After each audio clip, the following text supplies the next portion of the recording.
The emergency was technically over. The banks had been stabilized. The bleeding had stopped. By 2010, the Federal Reserve sat with a balance sheet 4 times larger than it had been 2 years before. They called it temporary. Markets heard something else. Because every time the Fed signaled it might pull back, every time the word taper entered a press conference, equity prices flinched. Bond markets tensed. And quietly, almost without announcement, the expectation had shifted. Liquidity wasn't a lifeline anymore. It was the floor. Asset prices climbed.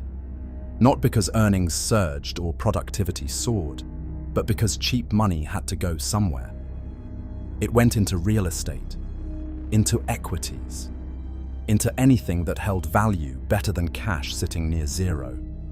In a world where saving punished you, owning rewarded you. For those who owned assets, the decade that followed felt like recovery. For those who didn't, it felt like watching a train pull away from a platform they were never told about. The prices kept rising. The gap kept widening. And the system hadn't collapsed. It had adapted.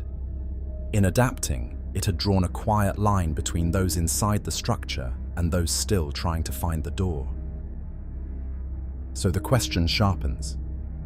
If the market now prices in the intervention before the crisis arrives, who exactly is the policy protecting? Watch, listen, remember, follow and subscribe to Lost in the List.